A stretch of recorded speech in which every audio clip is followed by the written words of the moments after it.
नमस्कार, मैं हिमांशु कुमार। आप देख रहे हैं वेब समाचार।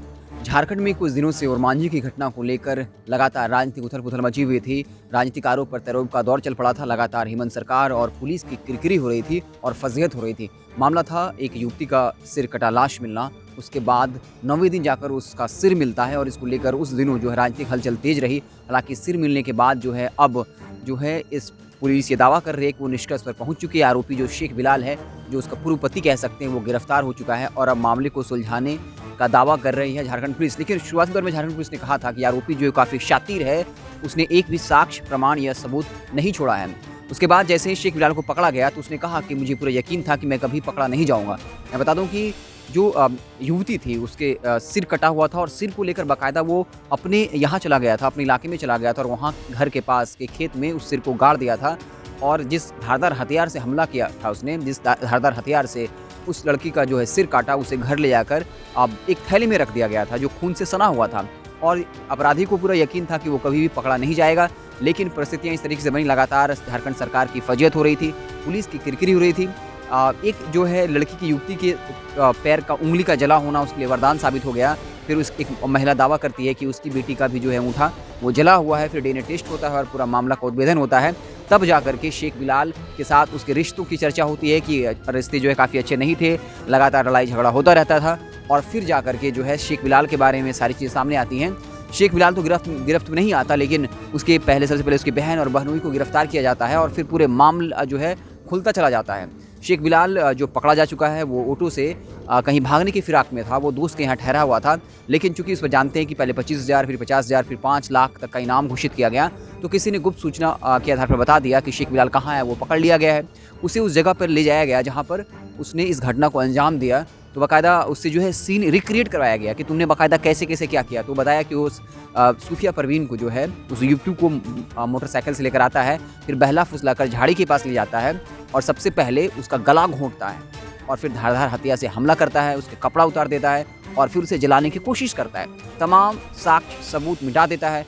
शेख बिलाल के बारे में बता दें कि वो आदतन अपराधी रह चुका है। पूर्व में भी उसी इलाके के कुख्यात राजा जावेद की हत्या में वो जेल जा चुका है और कई बार वो जेल जा चुका है, तो आदतन अपराधी रहा है और उसने साक्ष्य और सबूत मिटाने की कोशिश करी, लेकिन अंततः वो पकड़ा गया है। और अब ये कह सकते हैं कि प्रबल संभावना है कि उसे सख्त से सख्त सज़ा मिले, क्योंकि सारे जो साक्ष्य हैं पुलिस जो है उसे जुटाने का प्रयत्न करे ताकि वो कोर्ट में खुद को निर्दोष साबित न कर सके। एक साक्ष्य, एक प्रमाण और सबूत जो है उसके खिलाफ जुटाए जा रहे हैं। बाकायदा उसने अपराध जो है वो कबूल भी कर लिया है और ये गुत्थी सुलझती भी नजर आ रही है। हुआ था ना कि इसकी ये सूफिया ही ने इस पर केस की और इसका कहना था कि जेल से निकलने के बाद पहली वाली पत्नी को तुम तलाक दे दो तब मैं तुम्हारे साथ रहूंगी, अन्यथा नहीं रहूंगा।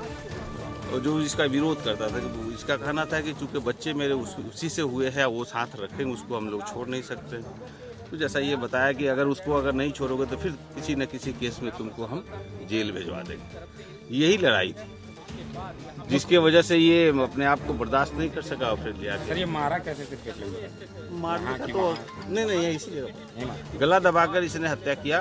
उसके बाद चंद मिनटों के बाद फिर वो शार्प कटिंग ये है सामान है जिसको दबिया बोलते हैं हम लोग, इससे फिर गला उतार करके और ये सोचा कि फिर हम ये इसकी पहचान नहीं हो सके और इसको कपड़े में या बैग में ले जाके अपने खेत में उधर प्राइवेट पार्ट व्यवहार करना है। ये गुस्सा नाराजगी का आलम। तो क्या इसकी पत्नी का भी जगह पर क्या बोल के लाया था सर? इस यहाँ पर ले आया था कि चलो घूमने चलते। हाँ घूमने चलते हैं, तुमको एक और किसी से मामला इसका चल रहा था, उससे हम लोग को बदला लेना है। अच्छा सर, क्या पत्नी की भी सहभागिता थी इस हत्या में? सर कारण क्या था? कानून बताया ना, पहली वाली पत्नी को तलाक दे रहा था, इसी रास्ते से जलाया था जिस रास्ते से अभी हम लोग अभी आए हैं। और बाइक वहीं रोका हुआ है, जहाँ ये बाइक रोका है वहीं पे बाइक रोका है, उसके बाद पैदल गया। पत्नी साथ आई थी मतलब? हाँ पत्नी। बच्चा जो सर तो जाहिर सी बात हम लोग तहकीकात करें कि कितनी उसकी संलिप्तता है, उस पहलू पर देख रहे हैं कि इसके 2 बच्चे हैं, उसका कितना इसमें संलिप्तता है, उस पॉइंट पर हम लोग सीनियर एसपी साहब स्वयं उसको देख रहे हैं। तो जैसा एविडेंस रहेगा वैसा कोई भी निर्दोष इसमें नहीं जाएगा जेल और कोई भी दोषी इसमें बचने वाला नहीं। और जितना मैक्सिमम साक्ष्य हो सकेगा, एविडेंस होगा, हम लोग माननीय न्यायालय के समक्ष अविलंब उपस्थापित करेंगे और इसका केस इसको प्रायोरिटी ट्रायल में लाना, फास्ट ट्रैक ये फास्ट ट्रैक।